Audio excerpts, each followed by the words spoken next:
rehetra ne ny fahasoavan'i Jesosy Kristy sy ny fitiavan'Andriamanitra ary ny firaisana amin'ny fanahy masina. Isaotra sy hideran'ny tompo isika ry havana amin'ny alalan'ny famakiantsika ny salamo 5:7. Salamo 5:7 ny andinin'ny voalohany ka hatramin'ny andininy 9. Aorianan'izay dia ny laharan-kira FFPM 7:30 ka ny andinin'ny voalohany, ny andinin'ny 2 ary ny andinin'ny 4 sy 5.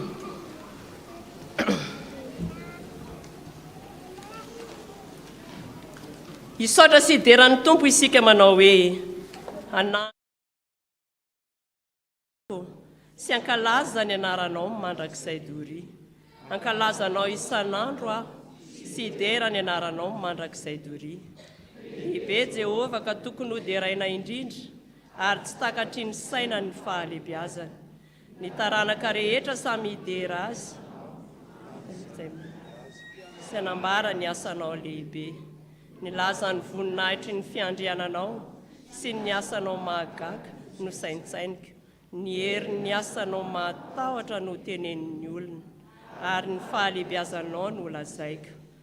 Anonona ny fahatserovana ny haben'ny fahatsaranao izy sy ioby ny fahamarinanao. Mamindra fo sy miantra Jehova, maharo-po sady be famindram-po izy.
Ivavaka isika. Ry Andriamanitra ray zanaka fanahy masino, dia raina sy ankalazaina romem-boninahitra ny anaranao masina.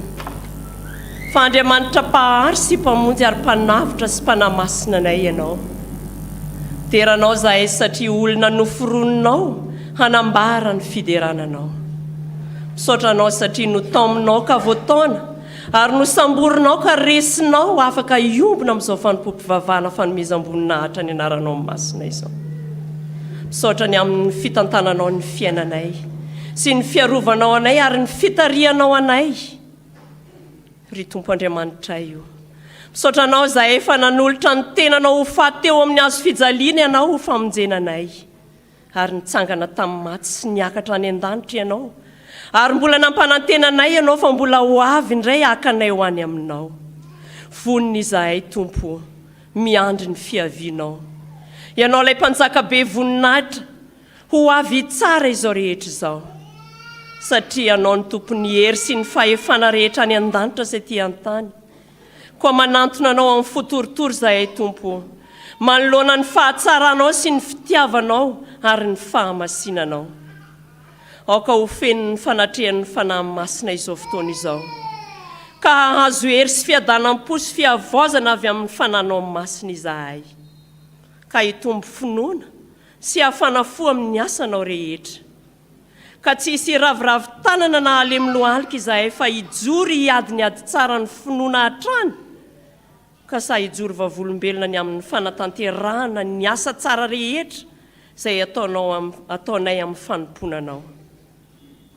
Matoky ianao izahay Tompo, fa lehibe ianao ka tokony ho derainy indrindra ary tsy takatry ny sainay ny fahalehibiazanao.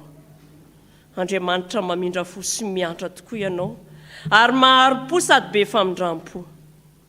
Koa ny teninao hitoetra betraka ato am-ponay tsirairay avy Tompo, ary mba olona vita fihavanana aminao izahay tsirairay avy reto, ary handray izany teninao izany sy velona amin'ny teninao, ka mba hitombonay hiatsara isan'andro any amin'ny fitondran-tenanay masina, ary ho voninahitra ao izao fanompoan'ny mpivavahana izay tanterahanay izao. Amin'ny anaran'i Jesosy Kristy Tompo no anandratanay izany vavaka izany. Ianao ilay efa nampianatra nay hivavaka manao hoe: rainay eo izay any an-danitra, ho hamasinina ny eny anaranao, ho tonga ny eny fanjakanao, atao any eny sitraponao ety an-tany tahaka ny an-danitra. Omeo anay an'izy anina sahaza ho anay, ary mamela ny ilokay tahaka ny namelanay izay meloka taminay, ary aza mitondra anay ho amin'ny fakapanahy fa manafanay amin'ny ratsy. Anao ny fanjakana sy ny hery ary ny voninahitra mandrakizay. Amen. Petraka ny fiangonana. Sao dia tonga sady amin'ny fotoanany 5 minitra ny sekolelahady isika. Koa iangaviana hitsangana ny tanora sy ny ankizy rehetra ary ny mpampianatra sekolelahady izay manatrika izao fanompoam-pivavahana izao. Ataontsika ny laharakiry FFPM 280 sy 700 ka ny andininy voalohany ihany.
Boly ao amin'ny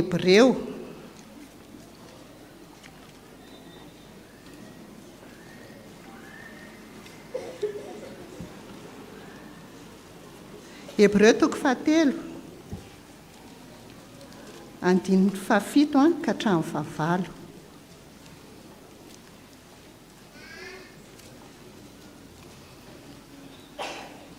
Iary vavaka ary isika. Ry Andriamanitra ray any an-danitra, misaotra anao izahay fa mbola nomeno fotoana hanarahanay ny teninao. Ampaherezo izahay mba hanokatra ny sofinay sy ny fonay handray izay tianao ambara amin'ny alalan'ny teninao. Aoka ny fanahy masinao hitarika anay mba ho tanteraka aminay ny sitraponao, amin'ny anaran'i Jesosy no angatana izany. Amen. rehefa hita ara le teny le hebreo toko fatelo a adiny fafito ka hatramin'ny favalo a dia raha ntsika mamaky mafy a amin'ny anaran'ny tompo.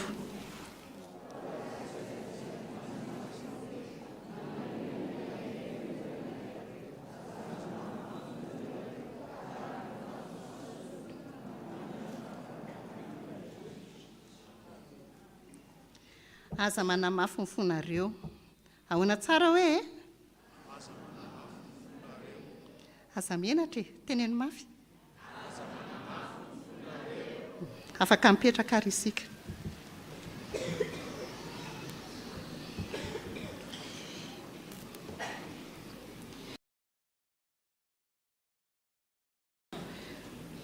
Tena ny teny mafy an'ilay teny ianareo rehetra teo hoe aza manamafy ny fonareo. Io teny io a tsy sarotra akory ho takarina fa ohatran'ilay hoe tsy manam-potoana. Raha vao miteny izay tsy manam-potoana izay ianareo a dia mila mieritreritra kely aloha vao miteny izay tsy manam-potoana izay. Reo daholo moa izany ianareo skoty, ohatra andeha ampivory ilay mpiandraikitra dia mbola miteny ihany hoe tsy manam-potoana. Ianareo beazana rehefa andeha hivory dia eo ihany koa tsy manam-potoana. Nefa le tsy manam-potoana anareo tsy fantatra akory hoe inona le izy fa tsy manam-potoana fotsiny nareo. Le sampatia moa izany ny betsaka eto dia miteny an'izay a fa ho antsika sekoly alahadiko le nitsangana rehetrarehetra teo rehefa raikitra le hoe mivory ny mpampianatra sekoly alahady tsy manam-potoana, andeha hampianatra sekoly alahady tsy manam-potoana, andeha hianatra sekoly alahady tsy manam-potoana fa mbola hanao devoir. Fa nefa ny rakizy a rehefa ohatra n'izany hoe andeha hanao Facebook tra manam-potoana daholo ihany. Rehefa hoe andeha hianatra tsy samy teny mihitsy hoe tsy manam-potoana. Ohatr'izay ihany koa ho an'ny olodehibe andeha hiasa mbola tsisy ny teny mihitsy hoe tsy manam-potoana andeha hiasa. Nefa ny samy voafetra daholo ny fotoana amin'ireo. Fantatritsika ny ora andehanana any am-pianarana, fantatritsika ny ora andehanantsika ny am-piasana, fa voafaritra mazava tsara hoe rehefa inona no mivory, rehefa inona no fotoana ny sekoly alahady. Fa zao rakizy aza dia miandry fotoana foana isika, fotoana hafa mba hiainonan'Andriamanitra. Rehefa manaitra anao amin'ny tenin'ny Andriamanitra dia valio ampitiavana sy ampanatretena. Andao hoe raha tsika merina mamaky le teny teo Hebreo toko fatelo andin'ny fafito ka hatramin'ny favalo raha tsika mamaky mafy amin'ny anaran'ny tompo.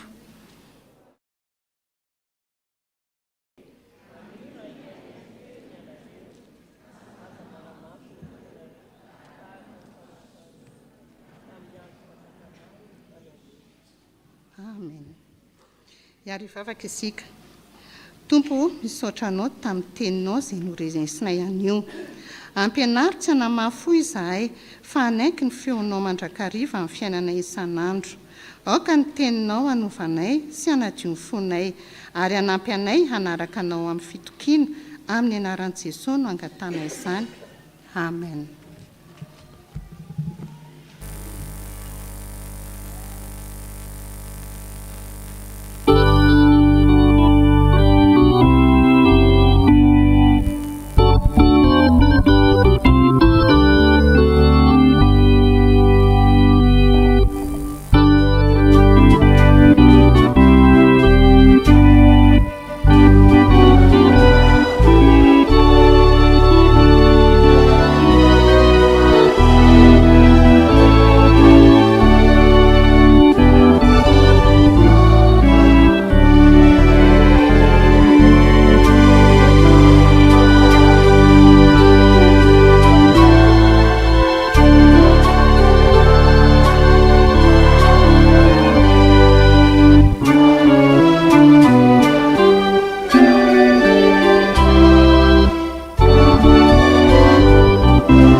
hiaraka iaino sy hamaky ny tenin'ny soratra masina isika tompoko arak'izay hita ao an'ny mpanjaka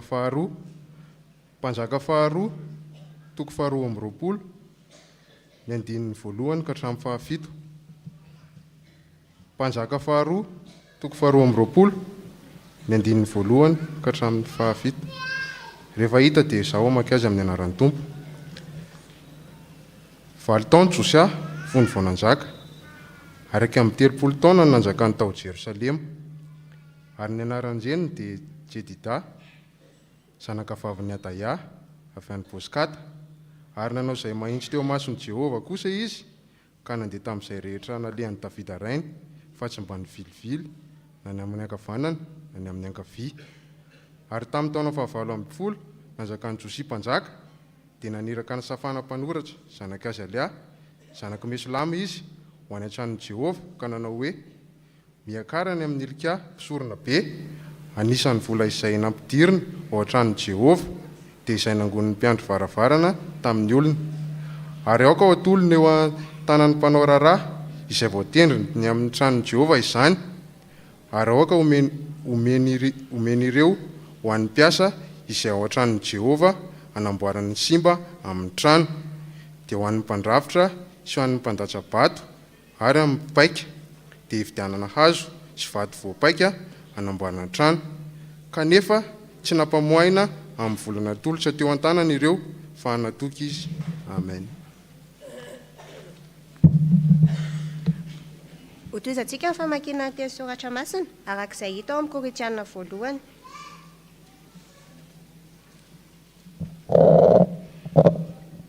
Korintianina voalohany toko fahaefatra ny andiny voalohany hatramin'ny fahadimy.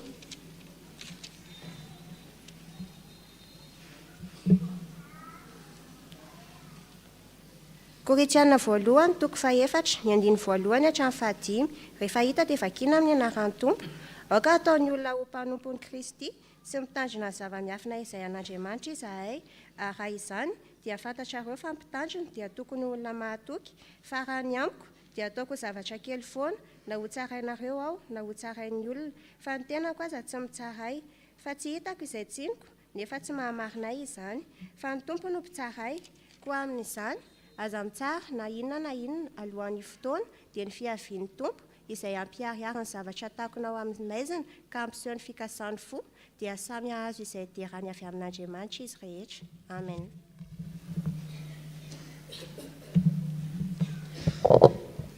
Hitsangantsika maka ny filazantsara. Filazantsara araka ny Lioka toko faharoa amby folo, andimy faha raika amby efapolo, hatramin'ny fahavalo amby efapolo. Filazantsara araka ny Lioka toko faharoa amby folo, andimy faha raika amby efapolo, hatramin'ny fahavalo amby efapolo. Vakiana amin'ny anaran'ny tompo. Aroa Petera, tompoko, izahay va nolazainao izany fanoharana izany, sany ny olona rehetra. Aroa ny tompo, iza moa ny mpitandrina raha mahatoky sy manan-tsaina izay ho tendren'ny tompony feny mpanompony mba hanome azy anjara anina amin'ny fotoana. Sambatra ny mpanompo izay ho hitan'ny tompony fa indreo manao toy izany raha avy izy. Lazaiko aminareo marina fa ho tendrena ho mpanapaka ny fananany rehetra izy. Fa raha manao anaky-po kosa izany mpanompo izany hoe maharitra ela ny tompoko vao ho avy, ka dia mikapoka ny ankizy lahy sy ny ankizy vaviny izy, sady mihinana sy misotro kamama, dia ho avy ny tompony izany mpanompo izany amin'ny andro izay tsy ampoziny sy amin'ny ora izay tsy fantana, dia ho tapahana roa izy ka omena anjara ny amin'ny tsy mahatoky. Fa ilay mpanompo izay mahalala ny sitrapon'ny tompony ihany, ka tsy miomana namanao izay sitraky ny fony, dia ho kapohana be, fa izay tsy nahalala kosa ka nanao izany zavatra tokony kapohana azy, dia ho kapohana kely. Fa izay nomena be, dia be no tadiavina aminy, ary izay nampitehirizina be, dia bebe koa no adinina aminy. Amen. Ray masino, manamasiana ny fahamarinana, ny teninao ny fahamarinana. Amen.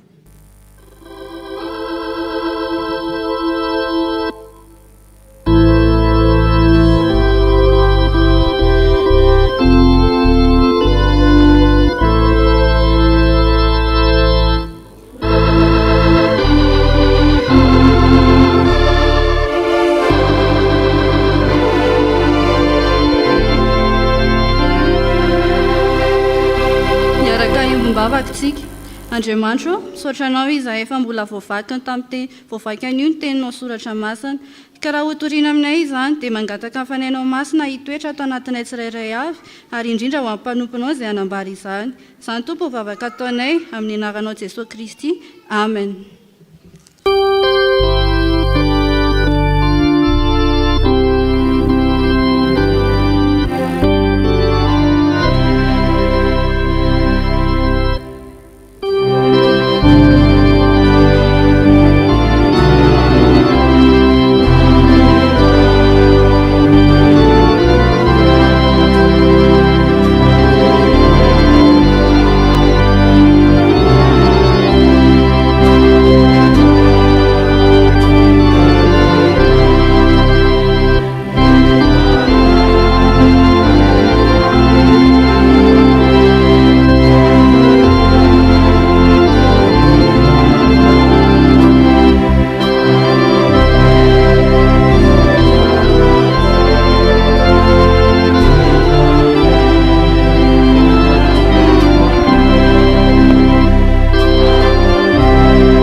Aminareo rehetra ny fahasoavana mbany fiadanana avy amin'Andriamanitra raintsika sy Jesosy Kristy tompontsika. Lioka toko 12 ny andininy 240.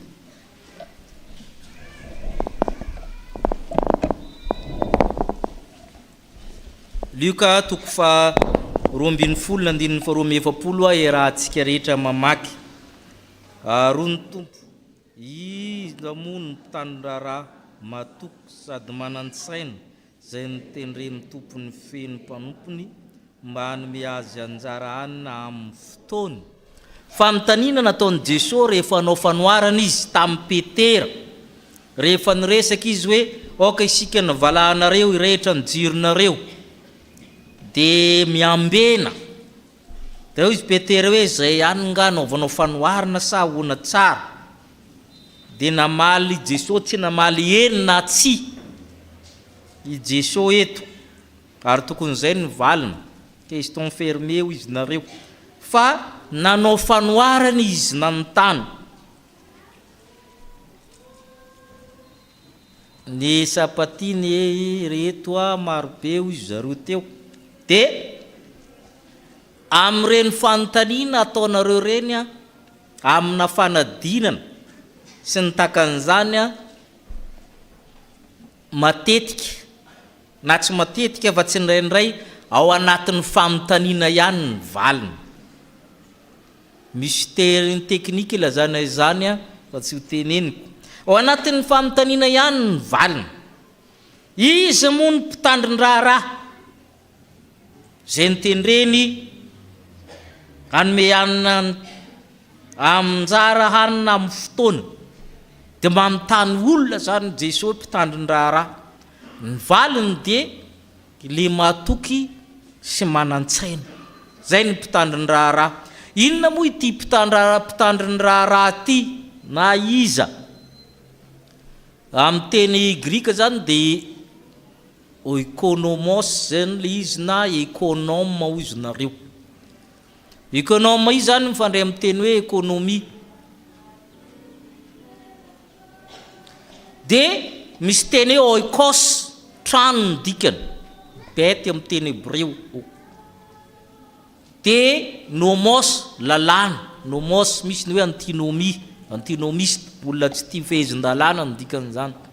Ka le teny dia miteny hoe lalàna momba ny trano. Fa natao hoe trano tamin'ny fotoana ny poiran'io teny io dia tsy mitovy amin'ny trano everitsika ankehitriny. Natao hoe okos zany na le trano tamin'ny vanim-potoana tranainy na ny antikité dia milaza ireto zavatra efatra ireto na olona tokosokajin'olona efatra ireto. Ny ankonanao an-trano vady aman-janakao, ny mpiasa rehetra miasa aminao na antsaha na an-tanàna, ny andevo ao aminao ary ny vahiny ao an-tranonao. zay natao hoe okosy na trano na fianakaviana ka natao hoe raim-pianakaviana tamin'ny androny zareo natao hoe pater familis no ilazany latina azy ny raim-pianakaviana dia miay an'ireo efatr'ireo amin'ny ainy manontolo na overa raha ny ainy satria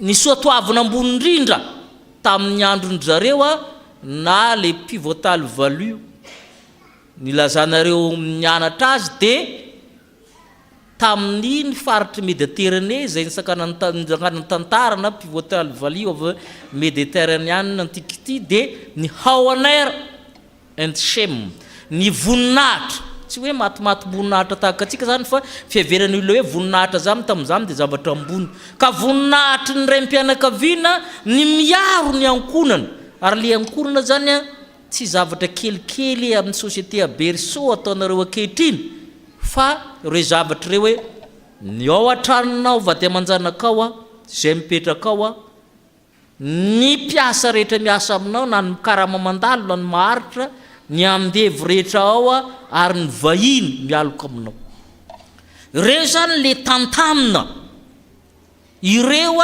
no tantan'le économe raim-pianakaviana ary zay le resa amin'ny Jesosy eto hoe ny isika ozy izy ny tadiavana dia izy le mpitandriny raharaha nandikany malagasy azy eto ménagère koa na steward izy io dia mahatoky sy manan-tsaina mila mahatoky izy aloha satria nitendrena amin'ny toeran'io ny fitantanana dia misy asa tao anatin'ny fotoana zay mahatonga azy miteny hoe manome azy anjara anina amin'ny fotoana fa tsareo mpahay fitantanana rehetra zany ny asa tantanana anatin'ny fotoana zay ny fitantanana atao eto zany dia izay ilana le olona mahatoko izy ary sambatra zany mpanompo zany fa hotendreny mpanapaka ny fananany rehetra mahatoky izy satria mitantana ny zavatra rehetra ary mahay mijery ny amin'ny fotoana tsy manao hoe mbola elaela vao avy le patron ka alao aloha mirevirevy aloha zay no ao mikapoka ny ankizy lahy sy ny ankizy vavy mihinana misotro ka mamo ozy izy zay le tsy mahatoky zay le mahatoky zany atsonareo hoe fidèle tsy miovaova ny dikany mijoro azo antoka mifandray miteny hoe mahatoky sy ny teny hoe amen azo antoka ilaina amin'ny fitantanana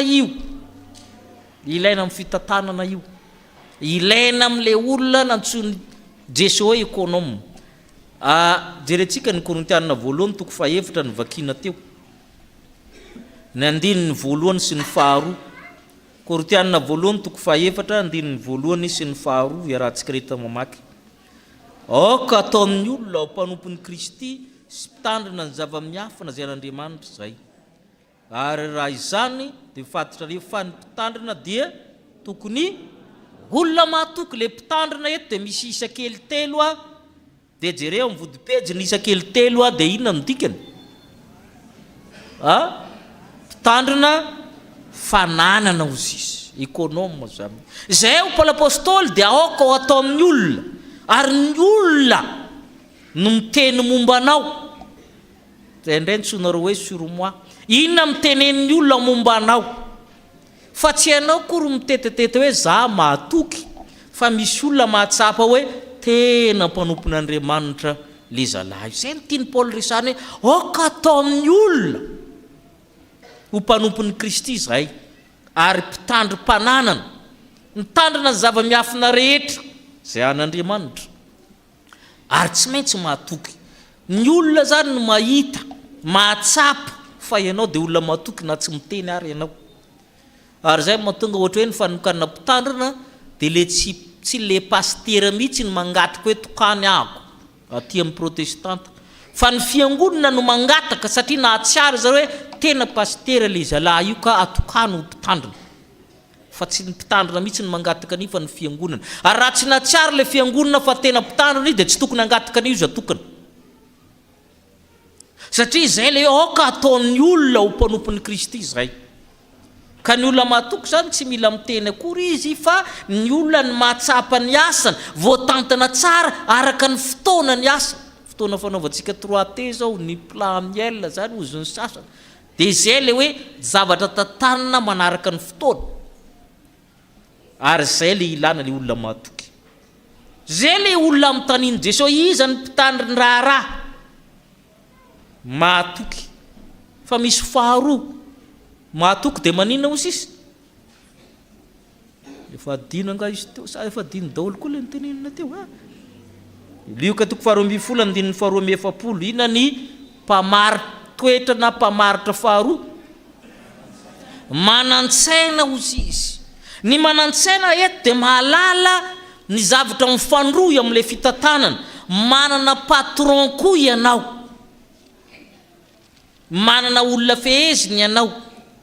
Ary zay mahatonga azy hoe mila misaina ianao hoe za ty ne manana tompo. Le tomponao zany farito koa. Inona ny vitan'io patron kio amiko? Atraiza. Fa ty patron le zalahy tenenina ty zany manana fahefana amin'ny ainy mihitsy.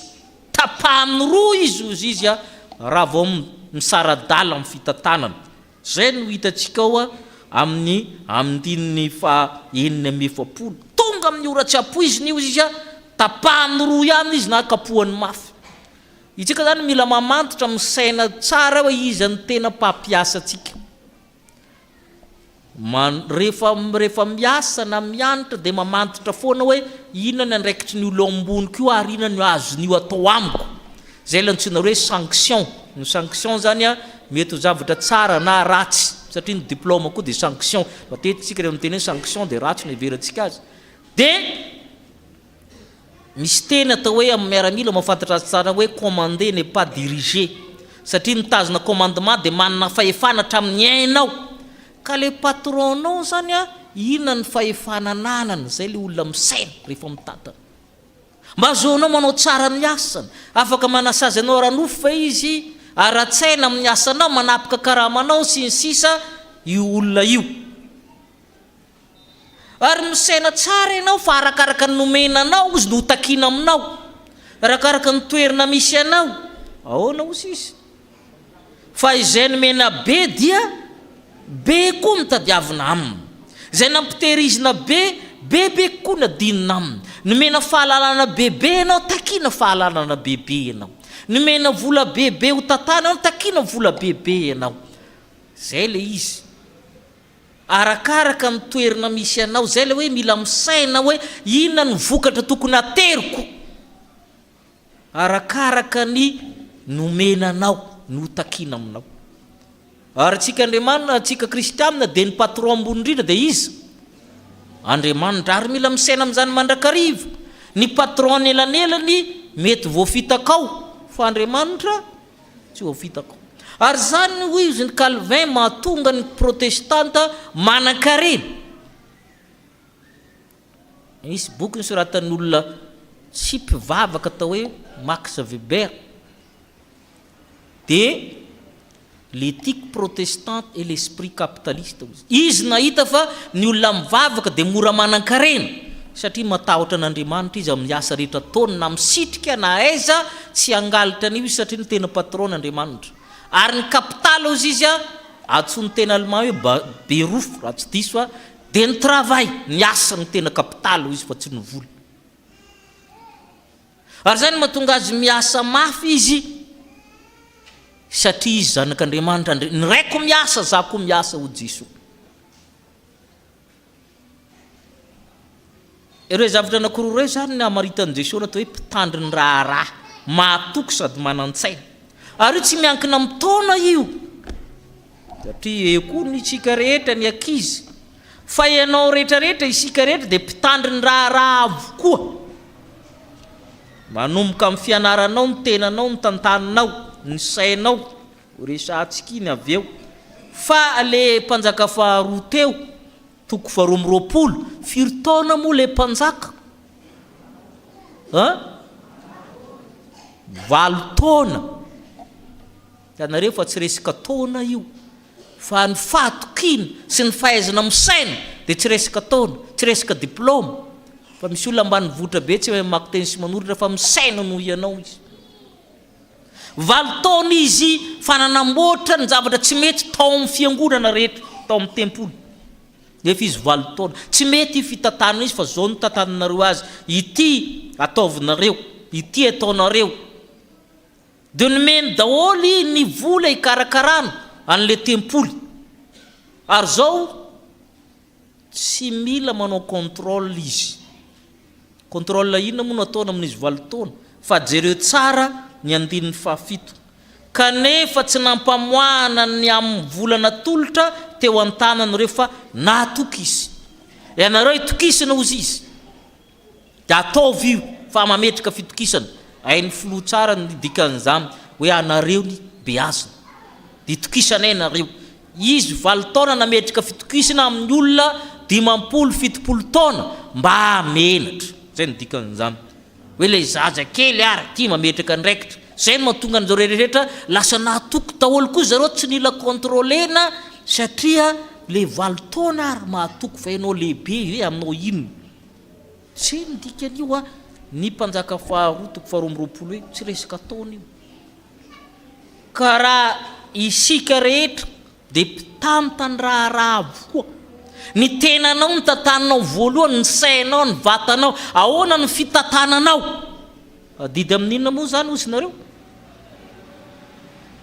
neny amin'ny taniko adidy amin'ny tena ho izy nareo hainao ve mitantana n'io tenanao io zay manimba ny tempolin'Andriamanitra dia ho somban'Andriamanitra zay venao mitantana na manodidina anao ny zandrinao ny zokinao ny ray aman-dreninao satria tsy resaka taona io fa isika rehetra no mifampitantana iza moa no mpitandriny raharaha mahatoky sady manan-tsaina ny olona mahatoky dia miavitsy fa manombana daholo ny olona manondrana daholo ina moa lalàna voalohany moa minjareo telo moa dia ny manaraka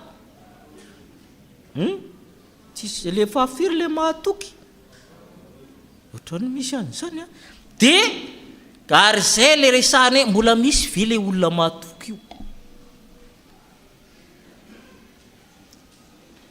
sa rehefa ianao no manao dia lany daholo le haninao dia le olona varia tsy ano rehefa avy ny hanina ry ahoana le ao very daholo ny zavatra nentiny sasany nandeha milasy very mba mivilamy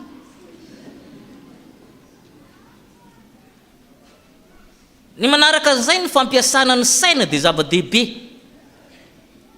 io saina io zany lazainy manam-pahaizana fa 300 ny fotsiny no tena ampiasaintsika ary vao maika mitombony tsy fampiasantsika ny saina satria misy an'le iamo le anarany teo amin'izao fotoan'izao fa manahirana ny mpampianatra amin'ny anjery mantolo ny mampanao résumé na note de lecture satria tsy zalany manao an'io mampanaoviny anirina moa le zavatra dikan'izany mahatonga ny miabado satria tsy mandala amin'ny saina io fa miainga avaria amin'ny internet dia mitsofoka amin'ny solotsaina na ny ordinateur dia mankana amin'le prof satria tsy nandalo tatiny dia mahay sa tsy mahay tsy mandalo aty io fa makorina mankana dia miena zany ny fampiasana ny saina dia miamahay zany olona sa miabado dia ny zavatra tanjony olona fetsifetsy dia misy karazan'olona vitsy kely zay mifehy izao tontolo izao dia misy karazan'olona boboka be zay bady be manjifa fotsiny ny olona zany mizara eo amin'ny efatra reo misy le olona vitsy kely zay mamoron-javatra vaovao dia misy karazan'olona faharoa zay mba marani-tsaina kokoa manaraka mamolaka sy mikirakira io zavatra io ny sinono avanana amin'io zareo asiatika misy invention anankiray dia miditra eo izy dia misy karazan'olona fahatelo mikirakira n'indray iny le mpanamboatra teknisiana tsy haiko na ino data science ny sisa efa intelligent ihany izy atreo fa manomboka amin'le telo eo ihany no intelligent fa ny sisa dia mpanjifa ary misy any tokony olona farany izy tsy malala ninina tsy hainy akory ny fisiny io sa tsy marina tsy haina kory ny fiantraikany eo amin'ny fiainany fa dia any dia ambany any izy zay ny olona eto amin'izao tontolo izao zany ary miamaranitra io tendrony ny zanak'Andriamanitra dia ny ampianarana ampiasa saina ary lazaiko nareo fa fahotana ny tsy fampiasana ny saina fa zavatra vitan'ny saina io raha vao miresaka sokotiny raha dia reto misy traikefa zay manko sy natao tema efa nahazo rehefa niditra sokoty dia efa nahazo ny fiantsonjareo azy dia kakaely ina zany kaka zany moa biby ino le biby kely zavatra telo fotsiny ohatra amin'izany ho anareo sokoto misy vitsivitsy zay mahay mandeha sady matory na 4 kilometra tsy haiko hoe firy manareo ma zay fahaizana mampiasa ny saina matory zay dia zay alohany no alehany misy lavaka kely vao tetra fa lasa io tongany io fa matory tongany zay matanjaka be satria efa navita torimaso tena andala io saina io zany omeka anareo ny slogan le izy rehefa aveo ny zavatra faharoa zany misy vitsivitsy zany zay mahay tsy azo kasina zany eo amin'ny 3 metra miala eo rehefa matory mbola torimaso any resako efa manao fanamby mihitsy hoe tonga avy eo kaiky eo fa mandrapatonganao eo ny zavatra etra manodidina eo azo nofo daholo fa tsy azo io dra io hoe alevo ty dra ty fa tsy azonao io na hatramin'ny marainy andro ary misy fomba koa zany ampiasana ny saina zany tsy atory manodidina ny farany ny ora ny faninany amin'ny ora ny ankizy ohatrany mahalala an'izany hoe mifoa amin'ny ray latsaka 5 amin'ny alina fa ny ray latsaka 5 mifo fa ny ray latsaka 10 tsy maintsy taitra ianao apetraka anatin'ny sainao ny foa amin'ny ray latsaka 5 tsy na ny raha manao mipiripiry zany misy vitsivitsy magnay an'izany fa tsy milopy io fa tonga dia eo zao le teny faneva ary te ampiasa saina tsy takatry ny saina ny zavatra mety vitan'ny saina ka mahaiza mampiasa saina taverena izy teo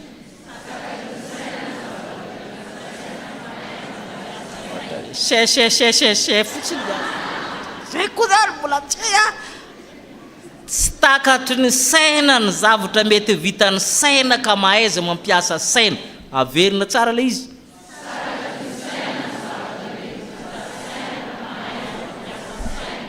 ay ampiasao tsara raha ny sainareo ho an'Andriamanitra riry ny voninahitra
miombona mivavaka isika ry havana.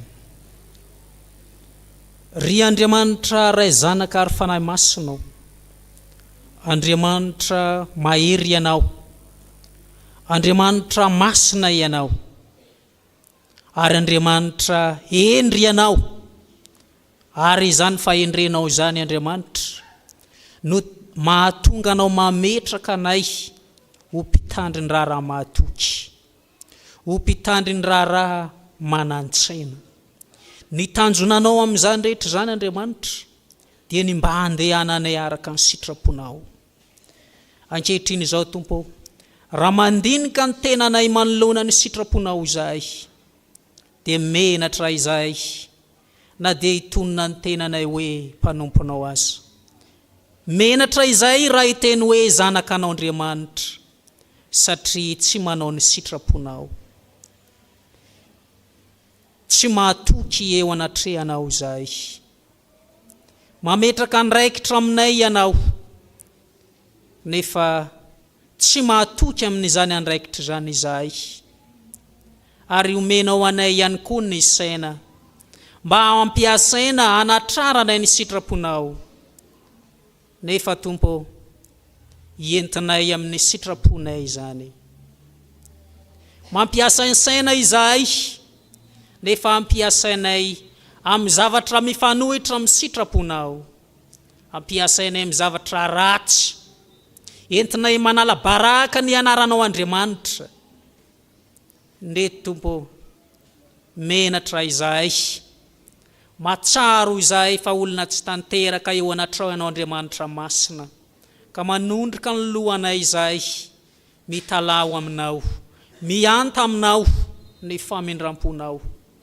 Ibebaka izahay Tompo, mangataka ny famindram-ponao Tompo izahay, ny anadiovanao anay, ny anesoranao ny fahatezeranao aminay. Izany Tompo, apetraka anay ampelantananao amin'ny anaran'i Jesosy Kristy, ary izany vavaka izany dia ataonay amin'ny finoana ka antenanay ny famindram-po avy aminao. Misaotra Jesosy. Amen.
antsika zay mibebaka marina tokoa mitsangana ndray ny teny soamafaly amafa ny fahotantsika ny tompo.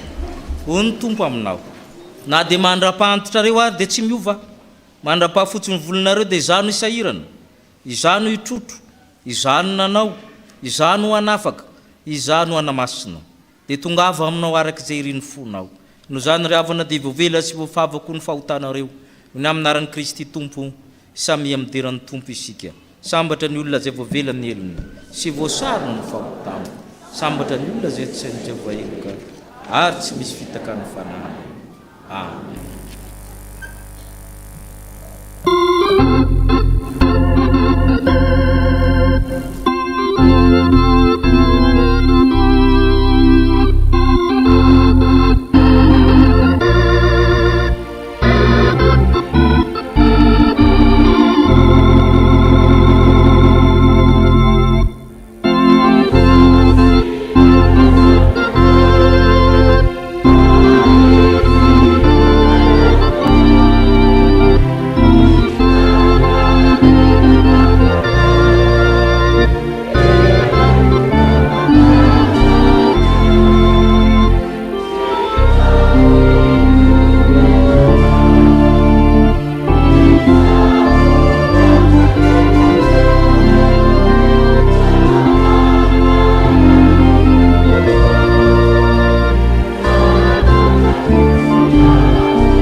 Ary vavaka isika. Endrey Tompo ny fifalianay ny amin'ity ora sy fotoana zay mbola ahafahanay miombo mpiderananao ato amin'ny tranonao izao. Faly ny fonay satria raha nangataka famindram-po taminao zahay dia nosasanao sy navelanao heloka eo anatrehan'izany ary dia sa izay ankehitriny miantoraka aminao mitondra ireto etaetan'ny fonay ireto hoeo ampelatananao. Mivavaka ary zahay ho an'ny reto vahoakanao zay miandry ny fiavianao reto. Misy amin'izy ireo Tompo ho ny kivy. Anao no itala ho anay mba hampahery ny tsirairay avy ka hampamirapiratra azy ny amin'izay rehetra mampahory azy hananany fanantenana vaovao ny amin'ny hoavy ny rehetra. Misy amin'izy ireo ny marary.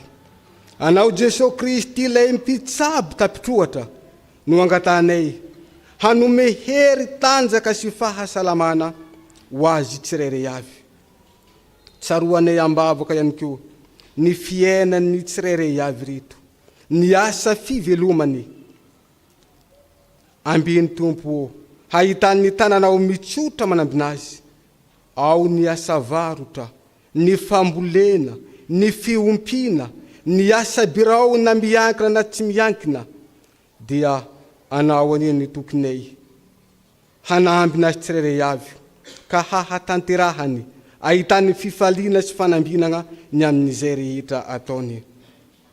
Mivavaka zay Tompony amin'ny fiainan'ireo 10 tsy miafina aminao Tompo ny asa makadiry zay efa nifidianana ho azy tsirairay avy.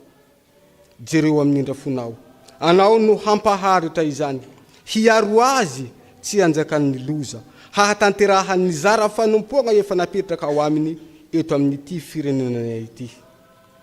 Eo ihany koa ny sivily tompo, tsy adinonay ambavaka, jereo amin'indra fonao, mba hahitany fifaliana mandrakariva ny amin'ny fiainany rehetra. Mivavaka zay ho an'ity firenenanay, ireo mpitondra tompo dia taio mandrakariva, ataovy matahotra anao, ary ampitombo i finoana, mba hiantoraka aminao ny amin'izay rehetra ataony. Fa tsy anao araka zay iriny fony sy tiany atao, ka hatahotra anao ary hambininao mba hatanterahany ny velorano rehetra zay nataony tsirairay avy. Tsy adinonay ambavaka tompo ity mpanomponao, Dokotera Mikael Rakotozafy mianakavy. Anao zay efa nifidy azy ny amin'ny asanao mafy ny angatanay tahaka nitarianao zanak'Israely fahiny. Anao ny loha lalagna, anao ny vody lalagna, ka hatanterahany ireo zara fanompona rehetra napetraka ao aminy. Matoky zay tompo, na izay rehetra tsy voateny ny vavanay ary, nefa mahasoa ny tenanay dia ho tanterahanao aminay tsirairay avy zany. Anarana Jesosy Kristy ilay tompo, andrasanay ny amin'ny fiaviana no angatahanay zany. Amen. Andeha ary isika riavana, anonona ny fanekemponoana Nikianina, na ny fanekemponoana larina faharoa ao amin'ny liturgia manao hoe isika mino n'Andriamanitra iray, ray tsy toa ampanao ny lanitra sy ny tany, ary ny zavatra rehetra na ny hita na ny tsy hita, ary ny Jesosy Kristy tompo iray, zanaka lay tokan'Andriamanitra, nateraky ny ray talohan'izao rehetra zao, ny mazava avy amin'ny mazava, Andriamanitra tokoa avy amin'Andriamanitra, nateraka fa tsy natao, miray amin'ny zavatra rehetra. Izy no narina izao tontolo izao noho ny amin'ny olombelona famonjena antsika, dia nidina avy tany an-danitra izy, ary nataony fanahy masina nofo tao amin'ny Maria Virgine, dia tonga olona izy. Nombona teo amin'ny azy fijaliana fanavotana antsika, tamin'ny nanapahany Ponty Pilato izy, maty izy ka nalevy, nitsangana tamin'ny maty tamin'ny andro fahatelo araka izay voasoratra izy. Niakatra ho any an-danitra izy, ary nipetraka eo an-tany ankavanany iray, avy any aviany ary mandraka izay ny fanjakany. Isika mino ny fanahy masina, tompo sady mpanomehana, izay avy amin'ny ray sy ny zanaka, ka hitsaona sy ny kalazaina miaraka amin'ny ray sy ny zanaka. Izy dia niteny tamin'ny vavan'ny mpaminany, isika mino ny fiangonana iray, masina, miorina amin'ny fanambaran'ny apôstôly, ary manerana izao tontolo izao. Isika ny bariky ny batisa oray, famelan-keloko, sady manantena ny fitsangana ary fiainana. Amen. Aoka ipetraka ny fiangonana. Misy ny zanany eo amin'ny sakramentany batisa. Vala me 700 nandiny voalohany sy ny faharoa dia hitsangana manoloana ny alitara masina izy ireo.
Mandray toetoravantsika reto manolotra ny zanany amin'ny sakramentany batisa.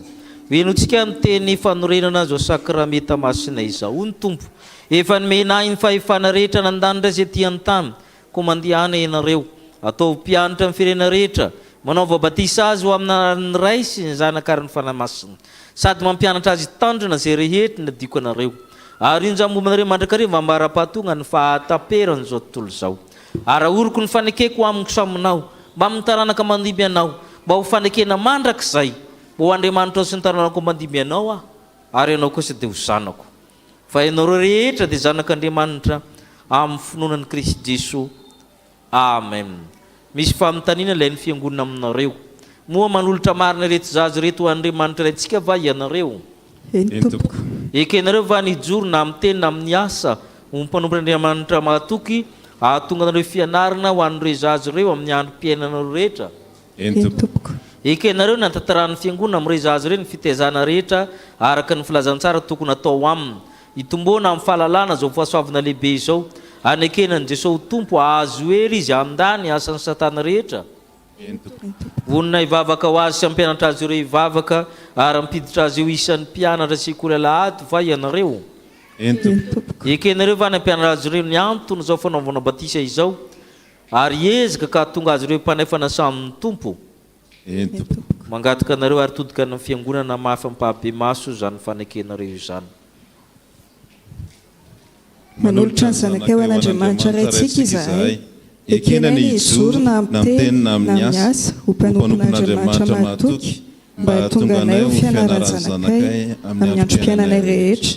Ekenay hanatanterahany fiangonana amin'ny zanakay ny fitaizana rehetra araka ny filazantsara tokony atao aminy mba hitombony amin'ny fahalalana izao fahasoavan-dehibe raisiny avy amin'Andriamanitra izao sy hanekenany Jesosy tompo mba azahoany hery handavany asan'ny satana rehetra. Vonany hivavaka ho azy sy hampianatra azy hivavaka ka ampiditra azy ho mpianatra sekoly alahady izahay. Ekenay ny hampianatra azy ny anton'izao fanaovana batisa izao ary izahay ny taona azy ho mpandray fanasany tompo. Ny herin'Andriamanitra no ankinanay hatanteranay izany. Amen. Omen'Andriamanitra anareo zany herin'Andriamanitra zany ankehitriny. Ndesika fiangonana hangataka ny fanahy masina.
Andriamanitra raitsy toa ty dia tianay tokoa ianao ary fitiavanao dia mialoha mandrakariva fitiavana ianao. Tsaronay zao ny didin'i Jesosy Kristy tomponay sy ny teny fampanantenana nomeny tamin'ny androena ny sakramentan'ny batisa. Koa amin'ny talao aminao zahay ray io manatrianay aoka mifanainao masina hanome hery ny asa tanterahanay eto ampanaovana izao batisa izao. Fa raha ny mamelombelona ny zavaboary ity ary manasa ny lotony nofo mba ho famantarana ny fanadiovana anay ho amin'ny fiainana vaovao ao amin'ny Kristy Jesosy ane izao. Ary ireto zaza atao batisa ireto ane ho voaray mandrakizay ao amin'ny fanekenao ampitafiony zanakao izy ary ampiray sy endrika aminao amin'ny asany fanahy masina izay mitarika azy isan'andro ho amin'ny voninahitra ao.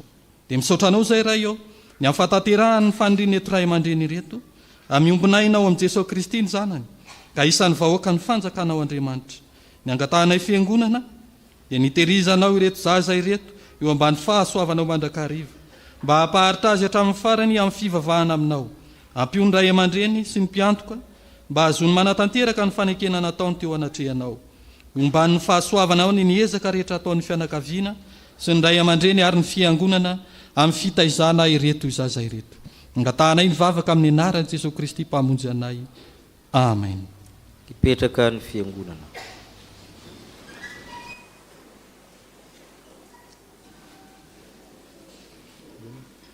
Razana Manantsoa, Razana Manantsoa, Razaka Manantsoa, Antsaly Ritsoina.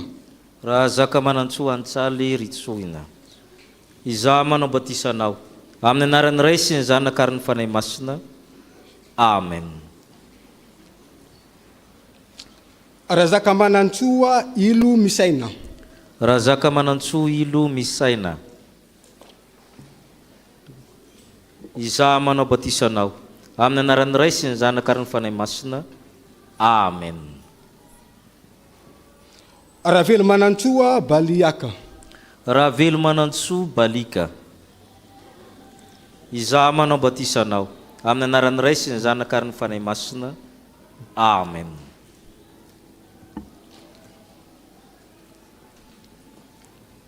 Ho ny Tompo, anaka, azo matahotra. Efa nanavotra anao efa niantso ny anaranao ianao. Ento ireo azy ireo ka tezo tsara fa zanak'Andriamanitra. Amen.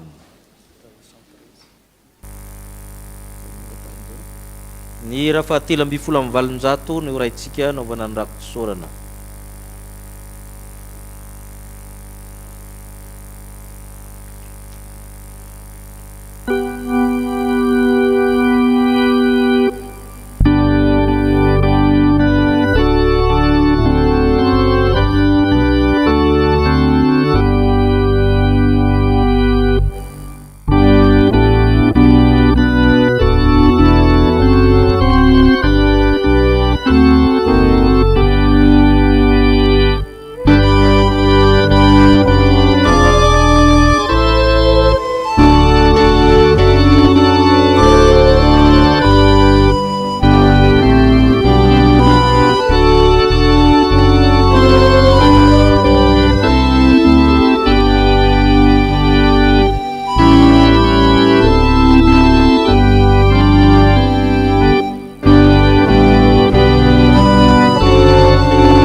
ilay skoto dia izao ny fotoana namboamboarina n'le fanamiana mba ho manjamanja.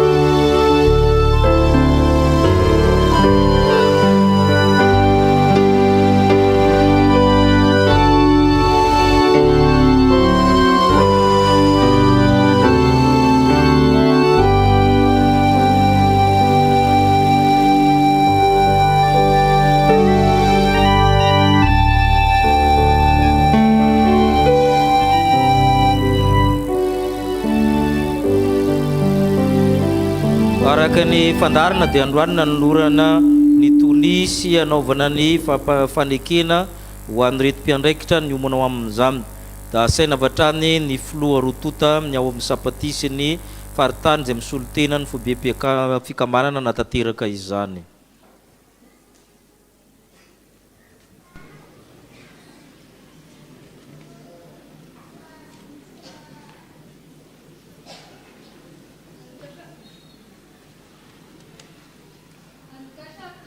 Skoto sika koa manaiky amin'ny skoto rehetra manao fanamiana ara-dalàna hitsangana.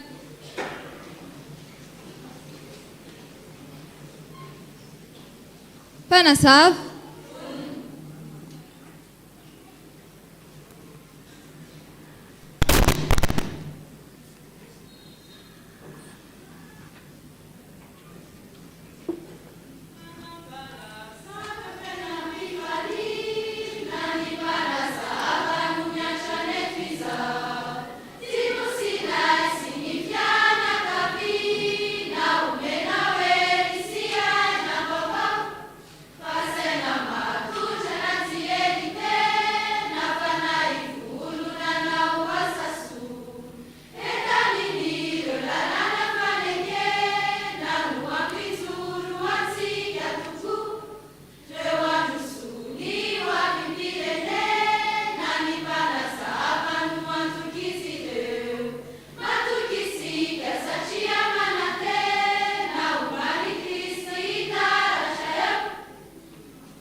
Ambonimbony kely le clé manasa ny solotena ny filoha avy amin'ny sapatisy nao daparitany isika.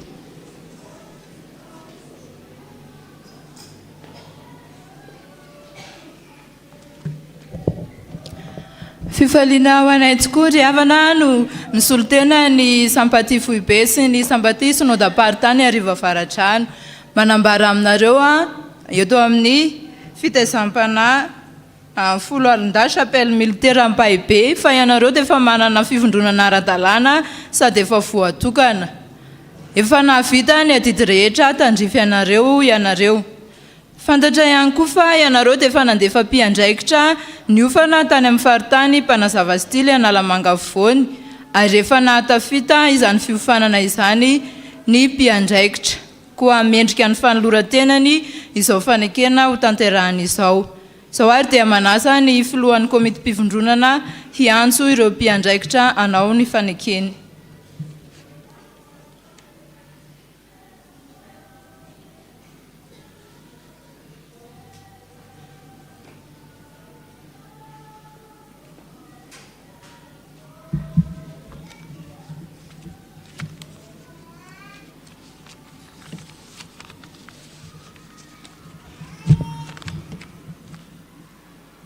Faly tokoa izahay filoha sy bureau-ny komity mpivondronana fa 500 ary ireo ray aman-dreny rehetra eto amin'ny fitaizam-panahy protestante ho an'ny folo alin-dahy.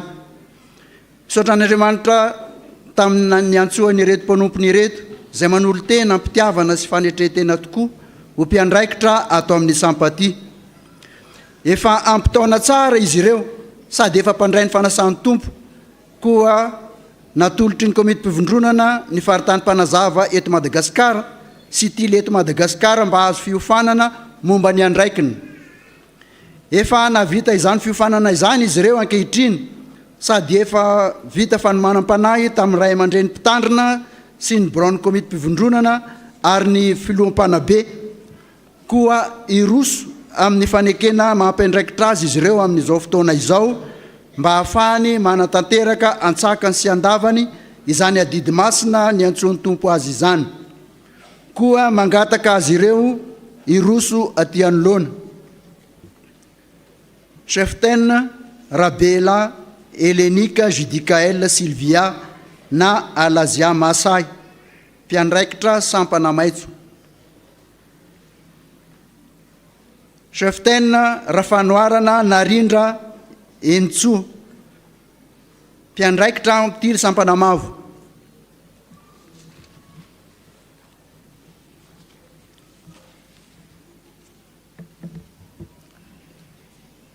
Ary nandreny feon'ny tompo anana hoe iza ny rahako iza nandeha ho irakay dia hoy izaho inty aho iraho aho.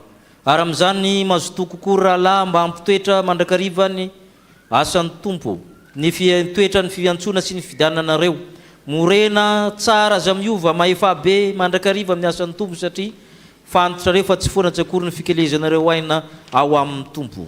No zany ryava dia misaotra n'Andriamanitra isika amin'ny fisiny sampana telo sy mpanazava zay miorina eto amintsika miaraka amintsika fiangonana anolokolo sy anabe zazalahy zazavavo olom-pirenena vaminy vavolombelon'ny Kristy araka ny baikon'ny tompo hoe ataovy mpianatra ny firenena rehetra. Dia manana didy zany izy ireo miaraka amintsika amin'ny fanompon'Andriamanitra sy ny fiangonana, fanampinany namana sy ny firenena, fankamamina ny firalahiana, fijoroana ho andro ny fianakaviana, ko vavolombelon'ny fanoloran'ny teniny sika kehitriny. Ary ianareo izay hiditra amin'izany fanekena izany dia tsarovy ny masiny izany andraikitra izany sy ny lehibeny izany ka dia hivavaka ho azy ireo isika, hivavaka isika. Misaotra anao zay tompo fa tompon'ny tompo-panjakan'ny mpanjaka ianao. Andriamanitra tsy miasa rery fa te ho mananamana trany teo anivon'ny zavaboary. Manindry tompona andraikitra koa ianao mpitantana, mpitandrina, mpandraharaha, mpitandrim-pananana amin'ny toerana rehetra mba hitantana ny tranon'Andriamanitra. Koa masiny zao fanekena izao raiso ho vavolombelony zany ny Kristy hanohizan'ireo ny asan'ireo. No amin'ny anaran'i Jesosy Kristy irery ihany. Amen.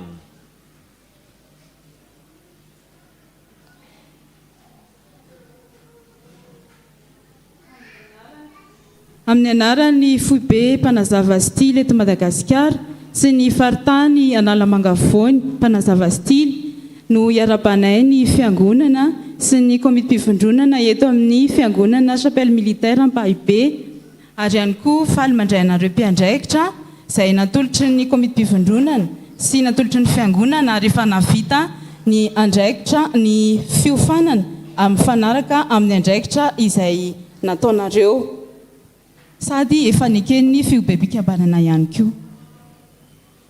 Koa mialohan'ny rosotsika amin'ny fanekena dia toy izao ny fisotrany.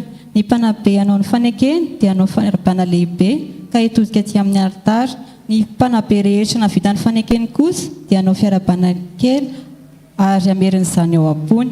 Ny irandiny voalohany amin'ny fanekena dia ho ataon'ny mpanabe hanao fanekena ary ny sanandiny rehetra kosa dia ho ataontsika. Azali Masak fanoharana Narindra Entso mahavaly mpanantanana ny sampana sy ny fiangonana mahita ny fahavononanareo. Namaly ny antson'ny tompo ianareo mpandroso ny fanabeazana ny ankizy sy ny tanorin'Andriamanitra. Tsy mora nefa izany ka aza miasa rery fa miara-miasa amin'Andriamanitra eo ambany fitarian'ny fanahy masina. Dia indro mangataka anareo hamaly zao fanontaniana zao arak'izay ary. Ianareo efa mahazo tsara ny rafitra sy ny fitatana araka ny fotarana fitsipika mahafiangonana ny fiangonana. Vonina ve ianareo anaja sy ankatoho ny fandaminana rehetra? Eka ianareo fa zava-dehibe ny fiainana mahampanefana samy tompo sy ny fijoroana vavolombely eo ny fiangonana ny antsonanareo. Mandre ianareo Andriamanitra. Hitsangana ny fiangonana.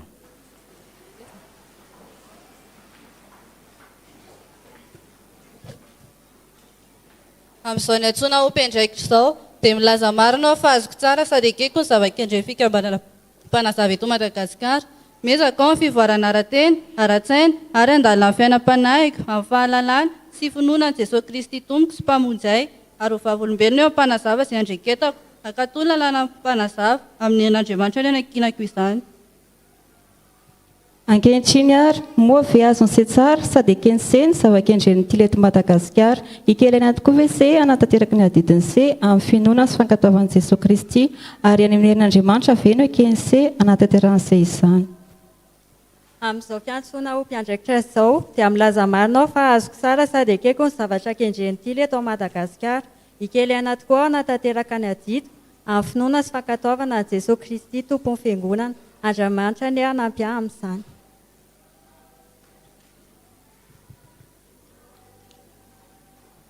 Eto anatrehanao iray no ekeko izao, mianompo anao mandraky izay sy hoanao. Tena sy ny saina sy ny fanahy ibanjina layana monenawa ny fireneko no ekeko izao miantsony dereko ni tena sy ny saina sy ny fanahy ibanjina layana valeila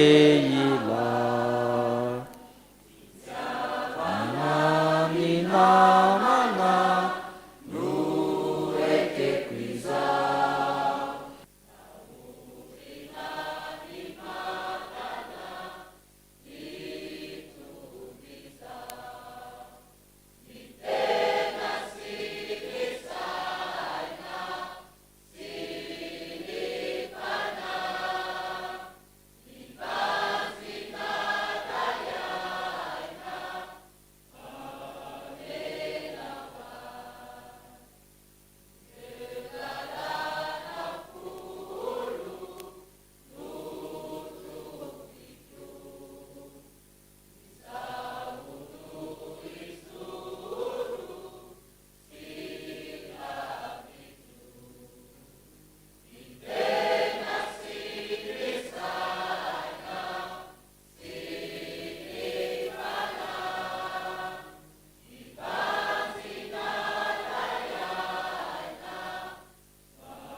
Mahazo toerana isika fiangonana.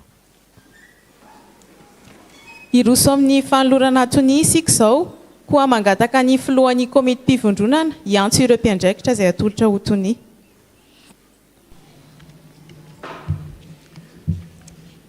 Dia mbola fifaliana ho anay hatrany komity mpivondronana sy fivondronana manontolo eto amin'ny chapelle militaire eto Ampahibe ny manolotra anareo any chef ten Razafindratsima ny Tiarosoa Melanie na Artamela Manatsara ho tonian'ny vondrona mpanazava eto amin'ny fivondronana ary ny chef Rakotomalala Christian na Ankafa Manoa ho tonian'ny vondrona tily eto amin'ny fivondronana.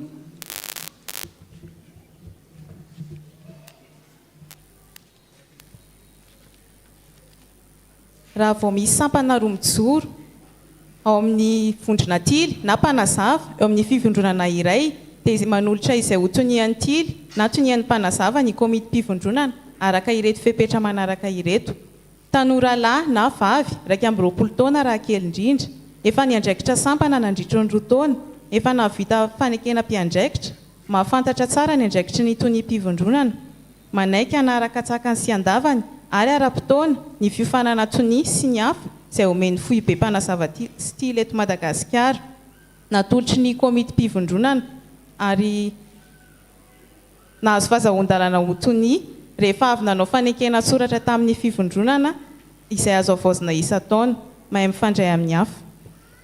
Toy izao ary ny andraikitry ny tonim-pivondronana, mandrindra ny fandaharan'asa sy ny tetikasan'ny sampana, manatsara ny fandaharan'asa sy ny tetikasan'ny sampana, misolo toerana amin'ny mpiandraikitra raha sendra tsy afaka amin'ny mpiandraikitra, mitarika ny fivorian'ny filakevitra ny mpiandraikitra na FKM.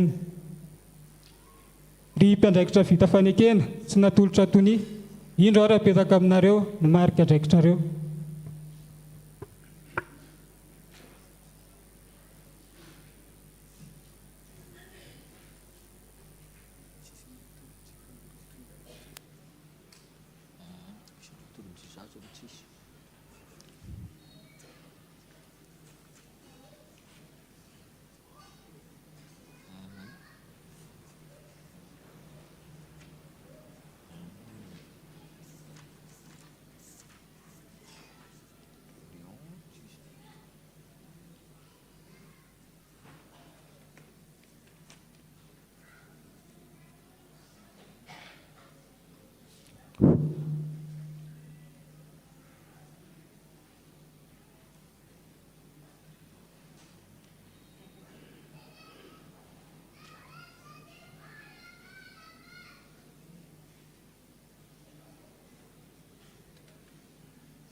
Dia aminaran'i Jesu Kristy lohan'ny fiangonana izay misolo tenany sapaty foibe sodapartany komity vondronana ary ny foibe mpikambanana mpanazava stily ny eo amin'ny faritany dia hiarabanareo aminaran'ny tompo zay marizy sy matanja fa ny tompo momba anareo dia manasa antsika voatonona teo andretanana azy ireo.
Fiangonana Malala, ry Ray aman-dreny mpitandrina, ry Ray aman-dreny sy Sympathie eto anivon'ny fivondronana eto amin'ny chapelle militaire.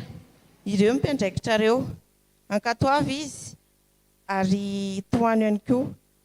Azadino ihany koa mikarakara fampitaovany amin'ny fiofanany sy andraikitra izay ho ataony. Azadino ihany koa ny manohana azy ireo eto anivon'ny fivondronana fa izany mahasampana velona azy. Ry antoko sa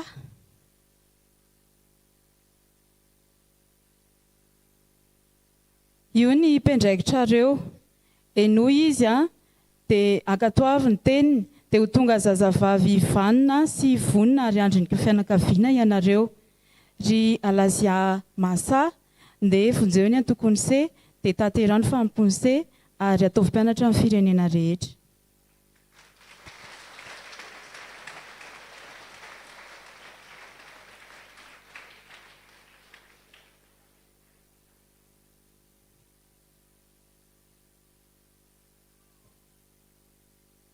ry andiano angangay atao amin'ny fivondronana 5-7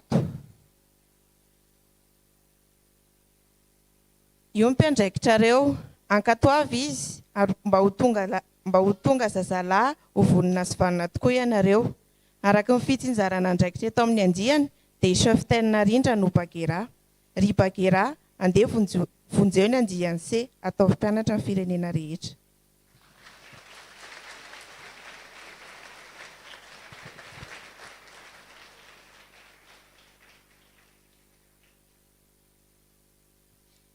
ry vondrona mpanazava eto amin'ny chapelle militaire Ampahibe io ntonianareo mivavao azy mankatoava azy dia ho tonga vorokely mpanazava afo fa volombelon'i Jesosy Kristy olom-pirenena vanina ary andro ny fianakaviana ianareo ry tony ary tamelamana tsara mandehana amin'izao herin'ny se izao tanterao ny fanompony se ary tany ny finoana ao ampinga nde vonjeo ny vondrony se.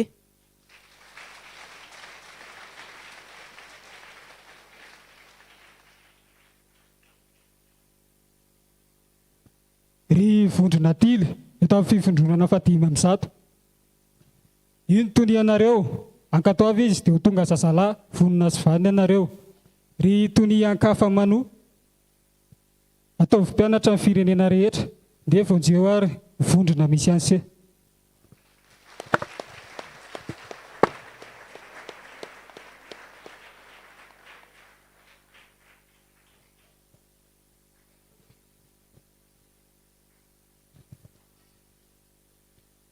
Amarana fotoana fomba skoto sika ko manainga ny skoto rehetra manao fanamiana ara-dalàna hitsangana.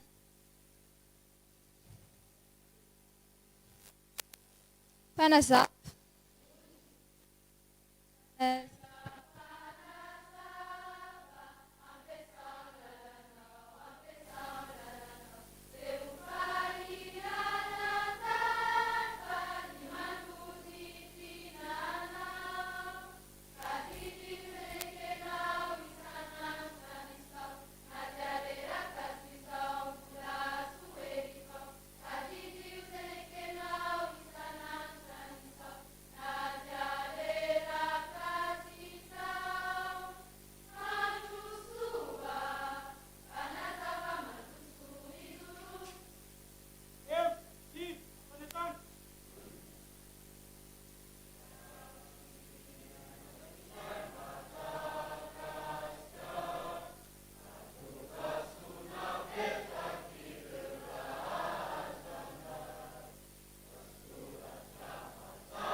misaotra ny pobe mpikambanana isika, misaotra ny sapati, misaotra ny komity vondronana, dia misaotra antsika rehetra ny amin'ny fahatanterahana zany fanekena sy fanondorona ny tompo za amin'ny any tompony ny voninahitra.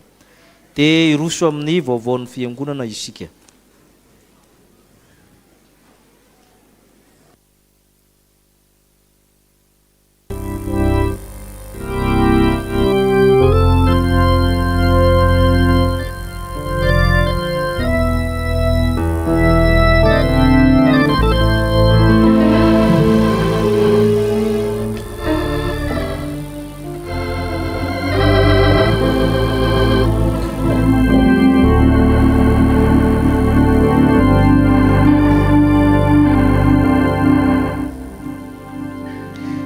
dia mbola ho aminareo rehetra ny hery havana ny fahasoavana sy ny fiadanana avy amin'Andriamanitra ray antsika sy Jesosy Kristy Tompo.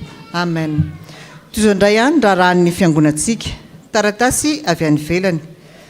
Fiangonan Jesosy Kristy eto Madagasikara sampana sekolelady ho an'ny mpitandrina sy ny fiangonana ary ny sampana sekolelady chapelle militaire Ampaibe.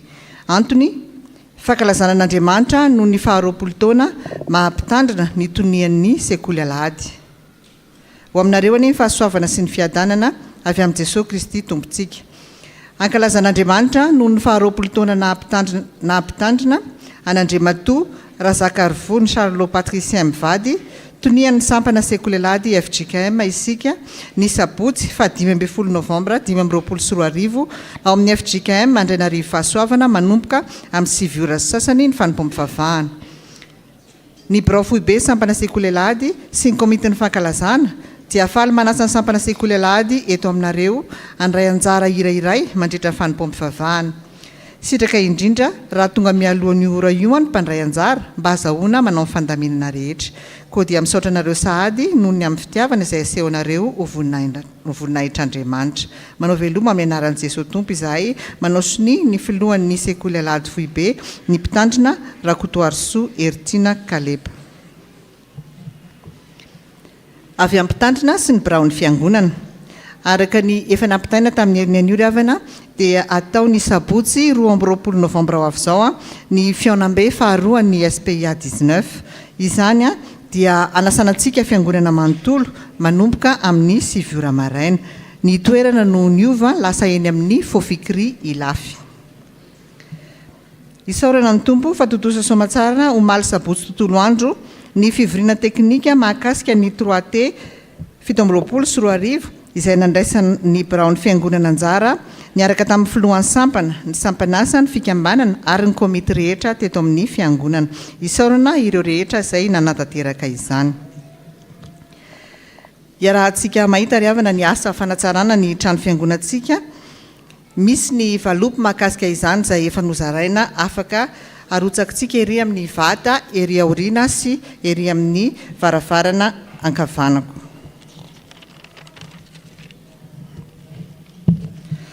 Vaovao avy amin'ny sampana Dorcas, finaritra mba mijanona kely isika sampana Dorcas rehefa vita ny fanompoam-pivavahana.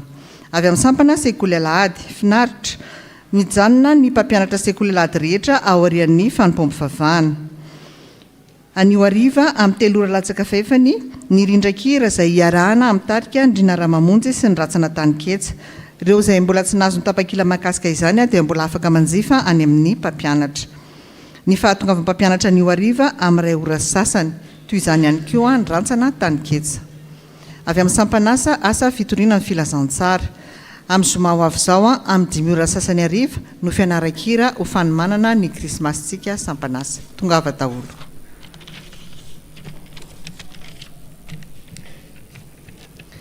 Rakim-pisaorana fa ianareo rehetra dia zanak'Andriamanitra amin'ny finoanan'i Kristy Jesosy.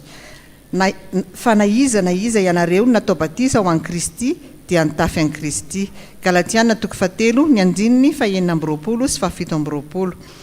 Rakim-pisaorana ho fisaorana n'Andriamanitra noho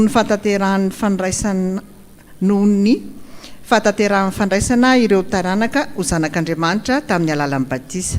Atolotra ho amin'ny mpitandrina Rakotsafy Mikaela, ny mpitandrina mpanampy, ireo tarika 3 amin'ny fikambanan'ny lolona sy diakona, ho an'ny sampana sekolelady ary ho fandraisana anjara amin'ny fanamboarana ny trano fiangonana. Fisaorana.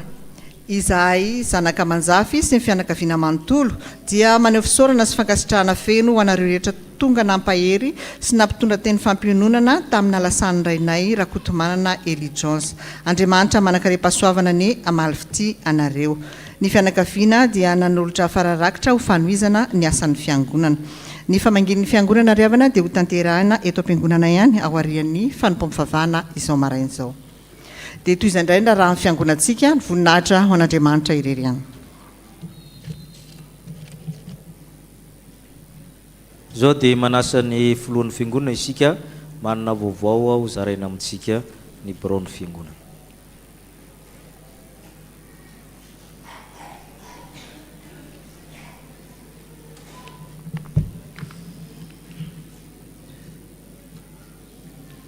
Dia mpitombona amintsika hatrany ny fahasoavana avy amin'ilay Andriamanitra raisika sy ny fiadanana avy amin'ilay Jesosy Kristy tompo sy mpamonjy atsika. Mijoro eto ny tenako filohan'ny biraon'ny fiangonana eto amin'ny chapelle militaire Paibe, solotena ny fiangonana. Dia misaotra an'Andriamanitra lehibe tsika tafavory eto noho ny amin'izao alahady maraina izao ho azo rery ihany ane ny voninahitra. Dia faly miarahaba antsika rehetra nahazo izao andro alahady izao miaro-miombom-bavaka eto tera sy mankalaza an'Andriamanitra. Miarahaba ihany koa ny vahiny izay tonga eto, ny sapati avy amin'ny faritany, ny sapati avy amin'ny Iarivo Avaradrano, ny beazina rehetra, ny skoty. Miarahaba ihany koa ny vahiny izay nasaina. Araka nefa nambara tamintsika dia misy ny mpitandrina izay zadrara hiasa eto amin'ny fiangonantsika. Efa nisy natao tamin'ny alahady lasa teo fa misy ny mpitandrina anankiray izay nanao ny asa iraka nampanaoviny tompo dia zao izy vao tonga eto amintsika eto dia ampanajana no hiatsona azy iroso aty amin'ny laona ho hitatsika miaraka amin'ny ramatoa vadiny.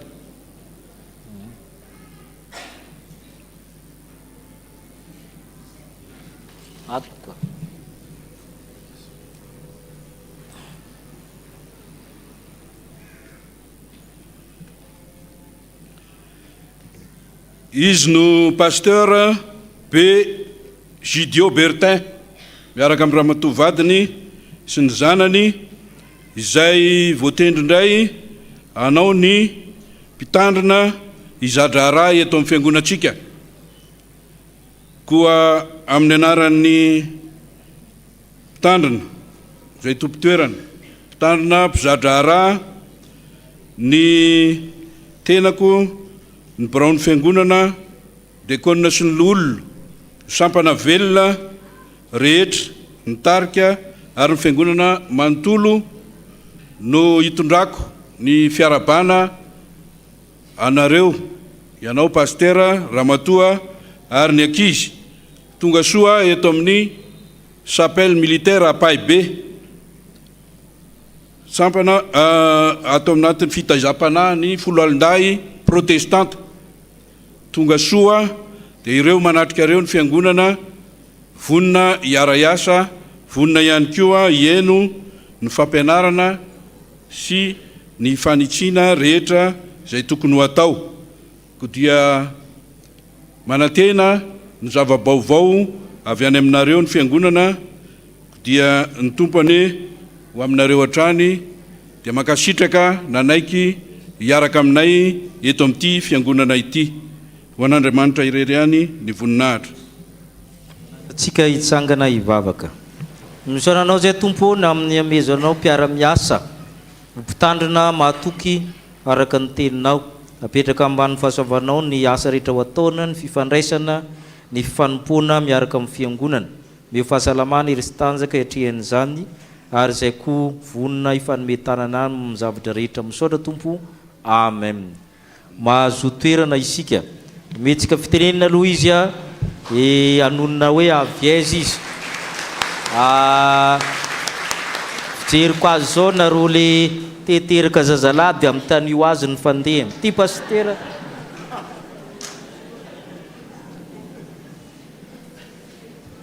tena faly izay mianakavy miarahaba isika mpiangonana. Faly koa izay Andriamatoa filoha ny amin'ny fandraisanareo izay amin'ny fifaliana. Ka ny anarana fiantso dia Pasteur Bertin. Izy io avy any avy amin'ny faritra Tsinananana, avy any Maroantsaitra, avy any ny synodapartany miray faritra Transil na ny SP 28. Dia ino moa zany ilay teny pasteur teo iny, tongava any amin'ny manginginy agny ambaragna ilay formule fa dia ho an'Andriamanitra reny voninahitra fa atsika kosa ny fiadana. Dia manasa ireo filomboninahitra ny birao ny solotenany sampana mba ambady araba azy ireo.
Iarivo avaradrano manao ny fivoriam-beny mahazo mandeha daholo na anaty sampana na tsy anaty sampana.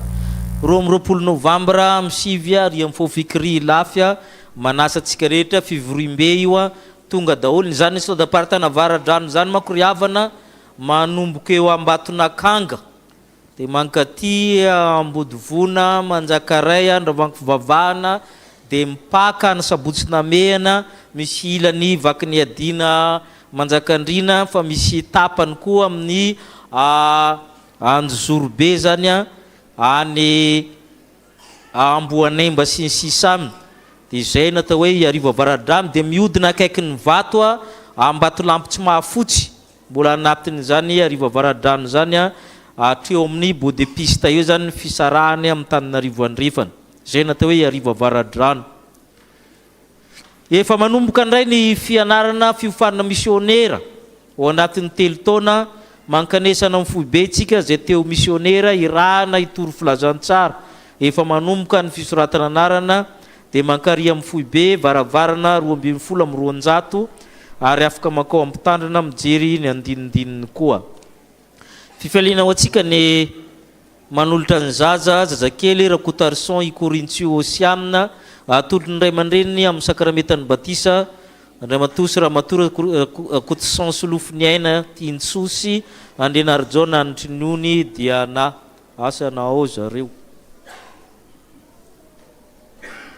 izy ireo dia mitondra-mbavaka azy ireo isika misaotra tompoko. Hiditra amin'ny fanamasinana fanambadiana razana jafy lovany aina amin'ny Tantsosy raha Njatoary manana Rovatina.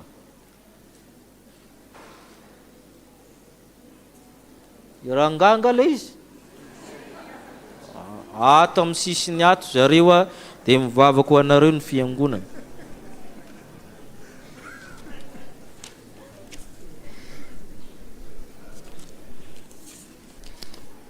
iroso amin'ny rakitra isika mifanoratena ao ny antokopira anafarantsika amin'izany ny dekona andamina atsika amin'izany rehetra zany.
rakawiza Jesu malalo miyasunyanarana Pagiure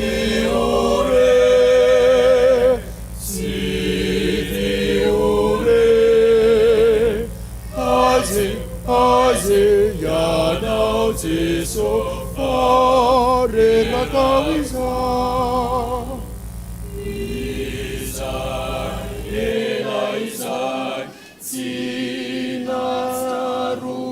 Pana Nazina tabikyuni fianana Izawani rizawi tungayana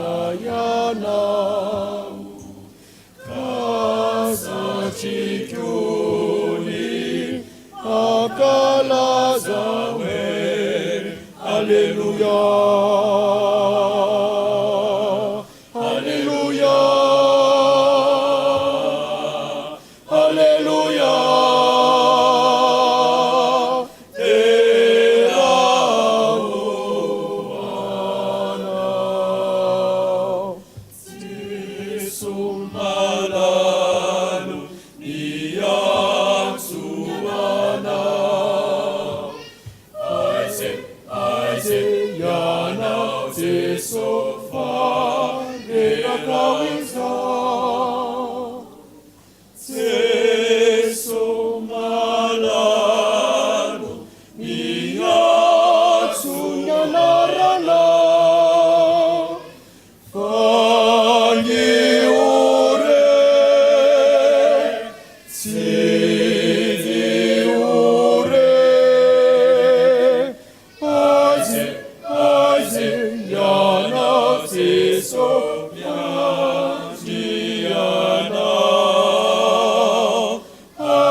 Mipetraka ny fiangonana. Fifaliana ho antsika ny mitondram-bavaka ny Rabe Arsoa mialy lahatra ny aina izay mikasa ny atokana ny amin'ny mpandray fanasan'ny tompo mangataka azy hiakatra ty anoloana raha vonona. Mamaraka rehefa manome ny fisy dia feno tsara atsy misoratra datiny na anokanana. Anao manao communication anao raha vao miraty ny code de communication dia tsy tafita ny hafatra. Ivavaka isika. Misaora tompo na amin'ny fisian'ny olona manatona ny tabatrao mba iray aina aminao. Hitory filazantsara amin'ny hafa koa satria olon-dehibe eo amin'ny fiangonana zany mparefana samy tompo zany. Manolo tena ho amin'izany izy ka dia ianao no hanolotra azy fa tsy olombelona. Anamasina azy ianao no manazy amin'ny zavatra rehetra raha sitrakao ka apetraka ampelantananao izy mba ho tonga izany andro anokanana azy zany. No ny anaran'i Jesosy Kristy ririany. Amen.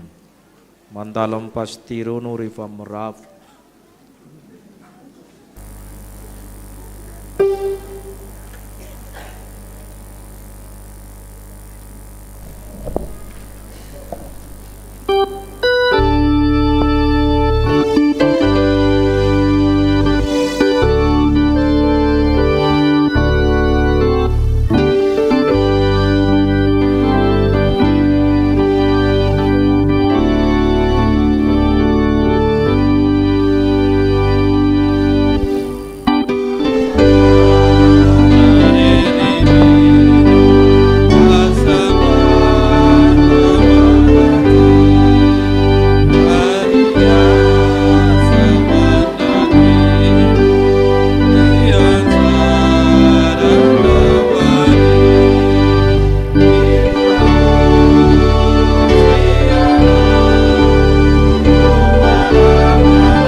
Amin'ny finoana sy fanantenana riavana ny tsodrano izay atolotra anareo amin'ny anaran'i Jesosy Kristy tompontsika. Andriamanitra ny fiadanana ny hamasina anareo samotanteraka ka ho karovana avokoa ny fanahinareo sy ny ainareo ary ny tenanareo tanteraka ka tsy anatsiny amin'ny fiavian'i Jesosy Kristy tompo. Ny fanahiny masina neny ho an'olon-tsaina anareo aizanareo tonga olona mahatoky ka ampiasan'ny saina ho amin'ny tsara mandrakariva. Amen.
toerana riavana mivavah mangina misaorany tomponao.